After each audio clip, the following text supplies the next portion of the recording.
Albert Einstein once said, everybody's a genius, but if you judge a fish by its ability to climb a tree, it will live its whole life believing that it is stupid. Ladies and gentlemen of the jury, today on trial we have modern day schooling. Glad you could come. Not only does he make fish climb trees, but also makes them climb down and do a 10-mile run. Tell me, school, are you proud of the things you've done? Turning millions of people into robots, do you find that fun? Do you realize how many kids relate to that fish swimming upstream in class, never finding their gifts, thinking they are stupid, believing they are useless? Well, the time has come, no more excuses. I call school to the stand and accuse him of killing creativity, individuality, and being intellectually abusive. He's an ancient institution that has outlived his usage. So, Your Honor, this concludes my opening statement, and if I may present the evidence of my case, I will prove it. Proceed. Exhibit A. Here's a modern day phone. Recognize it? Here's a phone from 150 years ago. Big difference, right? Stay with me. Here's a car from today, and here's a car from 150 years ago. Big difference, right? Well, get this. Here's a classroom of today, and here's a class we used 150 years ago. Now ain't that a shame? In literally more than a century, nothing has changed. Yet you claim to prepare students for the future? But with evidence like that, I must ask, do you prepare students for the future or the past? I did a background check on you and let the record show that you were made to train people to work in factories, which explains why you put students in straight rows, nice and neat, tell them sit still, raise your hand if you want to speak, give them a short break to eat, and for 8 hours a day tell them what to think. Oh, and make them compete to get an A letter which determines product quality, hence grade A of meat. I get it. Back then, times were different. We all have a past. I myself am no Gandhi.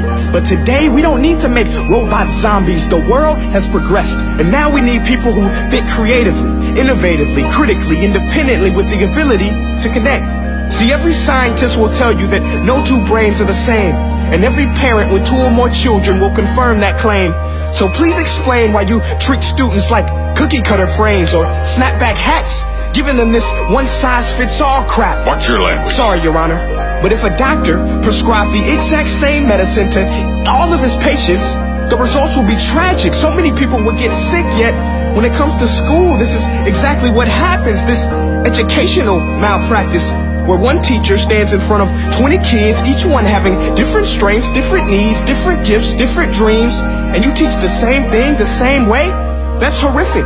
Ladies and gentlemen, the defendant should not be acquitted. This may be one of the worst criminal offenses ever to be committed. And let's mention the way you treat your employees. Objection. Overruled. I want to hear this. It's a shame. I mean, teachers have the most important job on the planet, yet they're underpaid?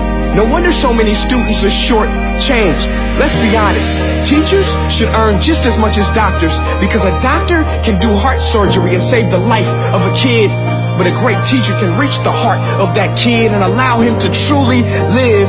See, teachers are heroes that often get blamed, but they're not the problem. They work in a system without many options or rights. Curriculums are created by policymakers, most of which have never taught a day in their life. Just obsessed with standardized tests. They think bubbling in a multiple choice question will determine success. That's outlandish. In fact, these tests are too crude to be used and should be abandoned, but don't take my word for it. Take Frederick J. Kelly, the man who invented standardized testing, who said, and I quote, "These tests are too crude to be used and should be abandoned." Ladies and gentlemen of the jury, if we continue down this road, the results will be lethal. I don't have much faith in school, but I do have faith in people. And if we can customize healthcare, cars, and Facebook pages, then it is our duty to do the same for education, to upgrade and change and do away with school spirit, because that's useless. Unless we're working to bring the spirit out of each and every student, that should be our task. No more Common Core. Instead, let's reach the core of every heart in every class. Sure, math is important, but no more than art or dance. Let's give every gift an equal chance. I know this sounds like a dream, but countries like Finland are doing impressive things. They have shorter school days. Teachers make a decent wage. Homework is non-existent, and they focus on collaboration instead of competition. But here's the kicker, boys and girls. Their educational system outperforms every other country in the world. Other places like Singapore are succeeding rapidly. Schools like Montessori, programs like Khan Academy. There is no single solution, but let's get moving. Because while students may be 20% of our population, they are 100% of our future. So let's attend to their dreams, and there's no telling what we can achieve. This is a world in which I believe, a world where fish are no longer forced to climb trees. I rest my case.